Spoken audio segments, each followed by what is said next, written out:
Well, there we go, ladies and gentlemen. That was, of course, our Health Secretary Sajid Javid standing up in the House of Commons and detailing the very latest when it comes to the vaccine rollout and also when it comes to just some basic restrictions on us, really. I'm joined now, actually, by Richard Fuller, who's the Conservative MP for North East Bedfordshire. Richard, I imagine that you've just been glued to that, as the rest of the nation probably was as well. What do you make of it? Well, it's clear that the instincts of Sajid Javid are slightly different from his predecessor in the role. He seems to want to obviously look at the data, look at the information, but his instincts seem to be more on trying to enable the country to do the best to live with COVID rather than constantly looking for restrictions. But he's got a difficult position, isn't it? He has got to make sure he takes the measures where he hasn't got all of the information. We still don't know exactly how this particular variant is going to course its way through the country. And he believes he's got the right balance. And it was clear he's won the support of the opposition for that, so he will get what he wants. Well, yes, indeed. I mean, it is a quite a difficult situation for him. Clearly, they want to be, well, they can't do right for doing wrong, I think, a lot of the time, can they? Because if it turns out that Omicron is actually very mild, then people will be saying, hey, come on, what are we doing? But then, of course, if they go to the other side of that coin, and they run the risk, don't they, of potentially having underreacted. What's your general take on the way that they have reacted so far, though? Do you think they've gone too far with various things?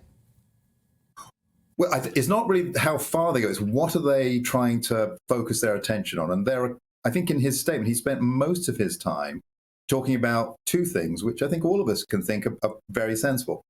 The rollout, this very, very fast acceleration of the rollout of booster jabs for people to take at all adult ages.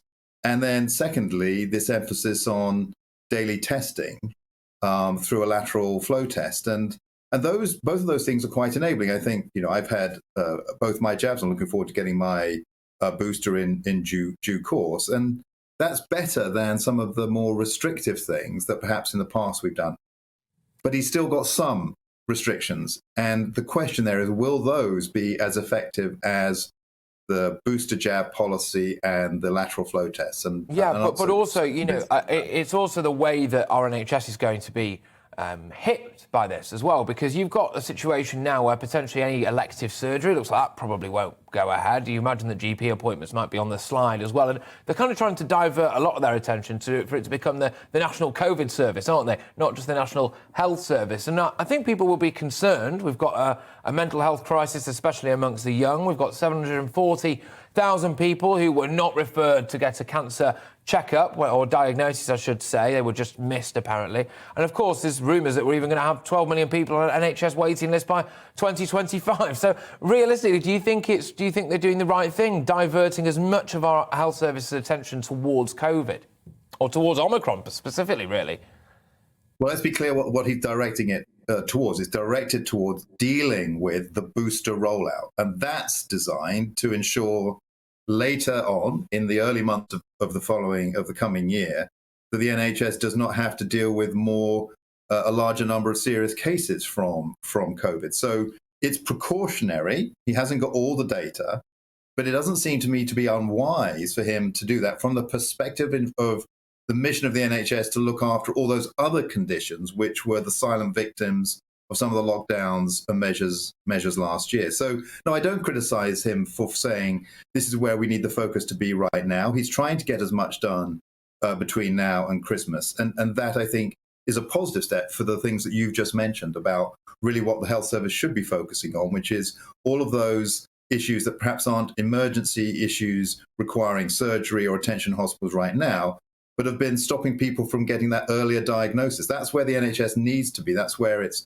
been whilst we've been going through what's been a fairly, certainly compared to our European colleague nations, a far more liberal set of freedoms than perhaps you would get in Germany or France or other European countries.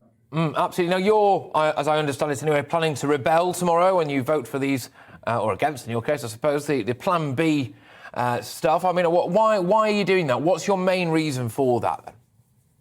Well, as I say, I look at what logically can work and what enables us to do. And Parliament, quite right, Sajid, again, has done something perhaps his predecessor didn't do so openly, which is he wants to make sure that Parliament gets the chance to vote on these measures. But in his restrictions, there are some that I don't have a particular problem with. Wearing a face coverings in different locations, that may be an irritation, but doesn't seem to be a matter of principle. And they have tried with vaccine passports to bring in a lateral flow test. But as a parliamentarian, I've got to make sure that I'm casting my vote to ensure that we're sticking to the process of trying to live with COVID whilst doing all we can to avoid serious injury or ill health from COVID. I don't believe that vaccine passports are a part of that, and I should be voting against that. OK, well, look, thank you very, very much, and thank you for coming on and outlining exactly where you are on all of these things. Richard Fuller there, the Conservative MP for North East Bedfordshire.